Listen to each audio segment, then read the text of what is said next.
Hello ladies and gentlemen, and welcome to another episode of LEGO Weaponry, and today we have another suggested weapon for you guys, and this weapon has been suggested by Joseph Robinson. So yes, thank you very much for that suggested weapon, I really did enjoy making this weapon, the fact that this is also, funny enough, one of my favourite rifles that I've ever used in the Call of Duty franchise, such as Call of Duty 2, Big Red 1, is it Big Red 1? I think so. And Call of Duty 3 and Call of Duty World at War. So yes, well, I know this is featured in other games such as like the Battlefield franchise and so on and so forth, but I really did enjoy using this weapon in the Call of Duty franchise most of the time. So anyway, let's have a look at this good old rifle. So here it is. Oh yes, this is, well, funny enough, my very first attempt at making this weapon, and I've got to admit, this is bound to be one of my favourite rifles of all time, and it's bound to be the best, make that I've done so far, and everything else, just because it's one of my favourite stuff. So anyway, let's have a look at the comparisons between the LEGO version, which it is, and the real version. So let's have a look, shall we?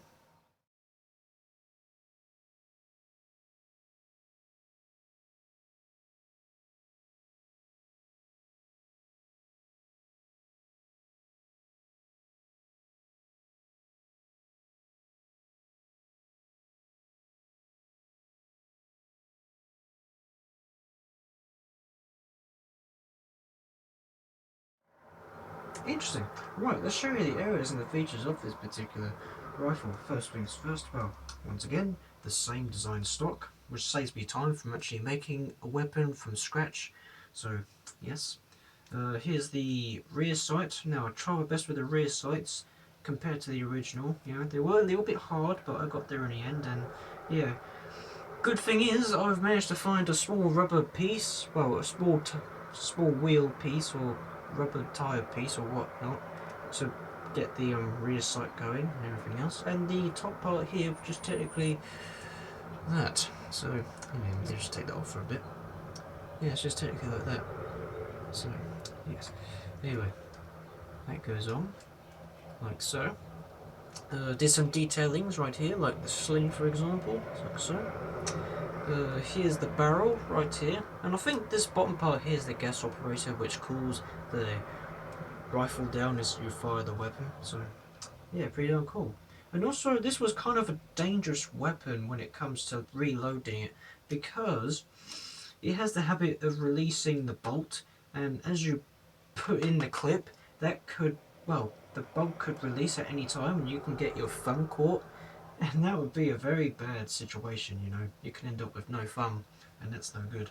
So anyway, here's the charging handle like so, with this side D long piece here like so, as you may realise. I managed to put in a removable clip, which is cool, but it won't be the M1 Garand without the iconic ping. That's all I could say.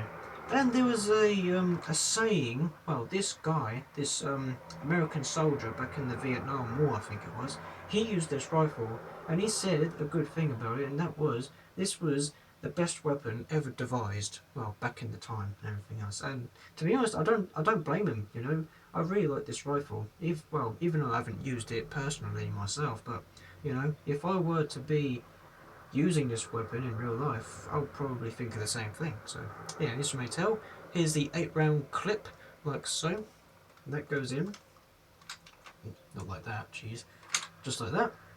You put that up, and you're ready to fire again.